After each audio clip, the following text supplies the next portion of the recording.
Hi Taurus, and welcome to your weekly love tarot messages. We're going to take a look and see what the cards predict for you in terms of love and romance. These are going to be general messages, so please just keep that in mind. If you are after a personal tarot reading with myself, please feel free to reach out and inquire. I will list my email address just below the video here where the show more section is.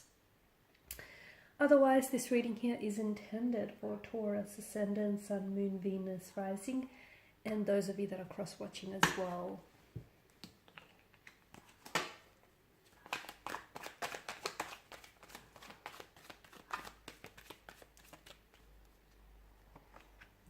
Okay.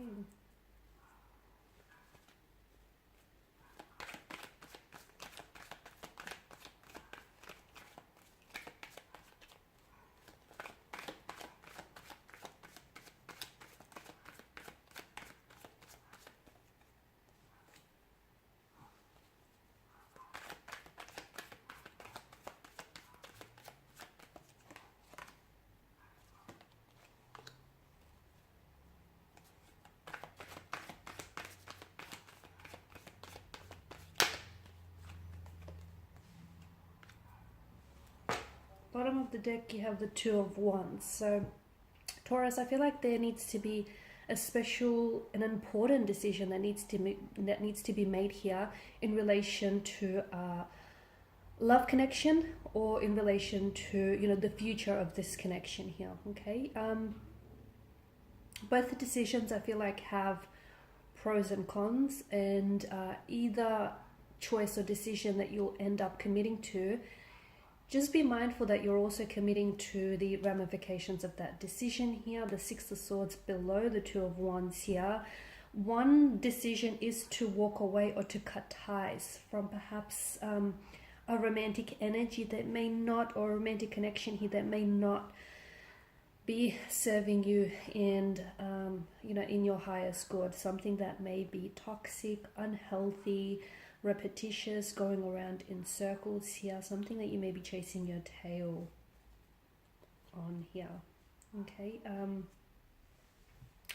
you've come up as the Seven of Pentacles here, the only pentacles in the suit here, and this is your energy. It's almost like you're waiting here. It is an energy of frustration here, so you may be getting frustrated with maybe the way that things are playing out here with regards to a romantic energy, a relationship, a romantic connection here. Some of you, I feel like maybe you're waiting for communication, maybe you're waiting for someone to make a move, for someone to change their behavior, okay, change their attitude, their behavior, change the things that they say or do here. I feel like some of you are truly invested into this person and into this connection here, which is why I guess walking away from this connection hasn't been easy. If it was such an easy choice and such an easy decision, I'm sure that by now you would have made that. So Seven of Pentacles, you're definitely, it's this sense of you've invested so much of yourself and so much of your time and your energy into someone or something, and definitely you're not seeing the results here. Okay, you're not seeing the results.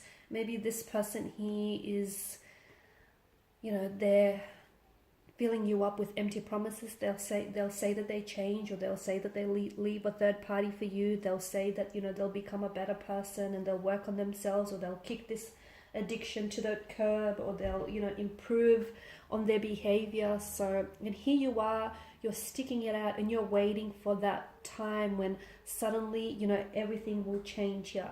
The problem with waiting is that for some people or some things, you could possibly end up waiting forever, which is why it may be good to give yourself a time frame or a timeline, okay? A bit of an expiration date for whomever or whatever it is that you're waiting for, because I can see that this is unhealthy, and I can see that the longer that you stay in this type of a connection, it's draining you of your energy.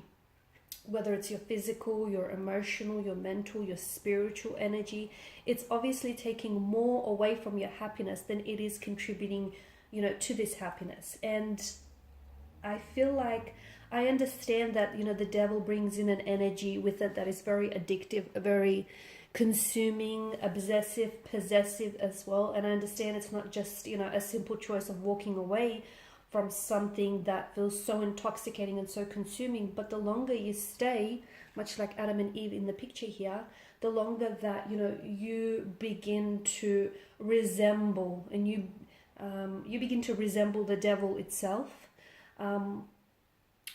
you know, the longer that you stay, you begin to, you know, the deeper the rabbit hole goes, right? So it's definitely damaging to your self-esteem here. I can see that there's a lot of fears, anxieties, and insecurities in this reading, okay? And maybe that's what's keeping you trapped, because both the cards to the side of the Seven of Pentacles to me indicates that someone feels like they have no clear way out. Someone feels like they're trapped or restricted by their set of circumstances. Someone, unfortunately, is allowing for maybe their insecurities, their flaws, their fears, their anxieties here to dictate their action, okay? And what's it doing is it's keeping them paralyzed. It's keeping them immobilized because they're scared to make a move. They're scared to, you know, they know that whether it's your energy here, they know that, you know, they have addictions to cut, to dismiss. They know that, you know, they have to improve themselves. They have to do some inner work. They have to do some healing here. They have to confront some pain, some insecurities, okay? But this person is not ready. They're not ready to do it. So they may acknowledge it, okay? They may not necessarily be in denial about it, and I guess that's a good thing. But I feel like they're either too far gone, they're like in too deep here, or they just feel so helpless, okay? They just feel so helpless that they're allowing themselves to be consumed, you know?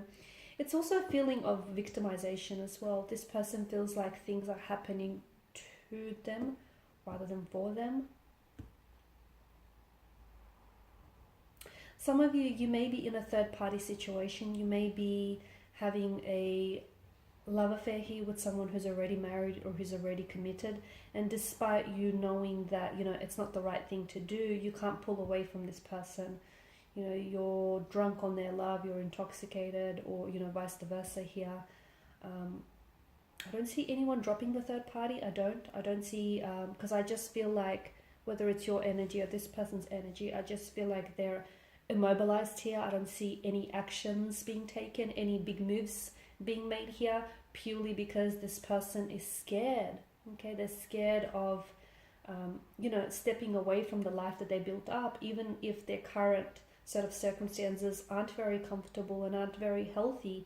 It's what they know. Even if it's painful or toxic, you know, those elements of pain and toxicity are essentially a sense of normality. Maybe this is someone who grew up in such an environment, but where pain, toxicity, you know, abuse, emotional, physical, mental, was always present. And to them, it's just sort of been embedded here, okay? They're sort of just being conditioned to accept that as a sense of normalcy. So this is the other reason why I feel like someone here is having such a hard time moving away from something which clearly needs to be, you know,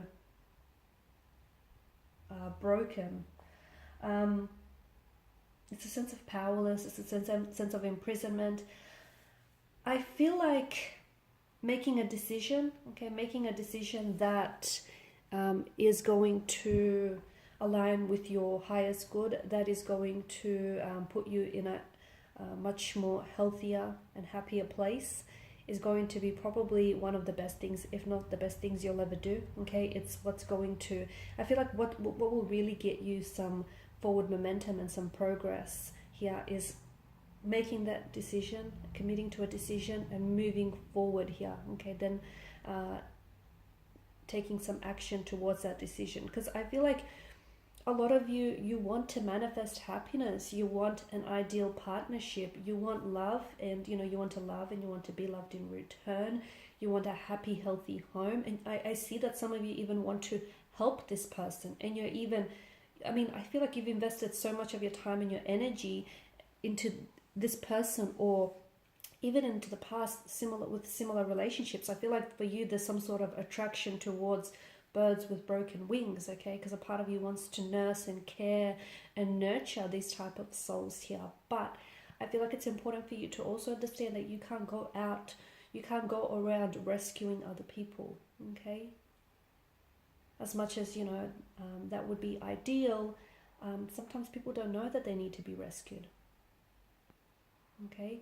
And at the end of the day, you know, who's rescuing you? So as much as you want to help this person, I feel like they need to help themselves first and foremost, and it's a journey that they'll have to undertake in solitude, okay? Alright guys, and these are your messages. So thank you as always for watching and listening. Please show your support by liking, sharing, subscribing. For those of you interested in a personal reading, please feel free to connect. Otherwise, bye for now.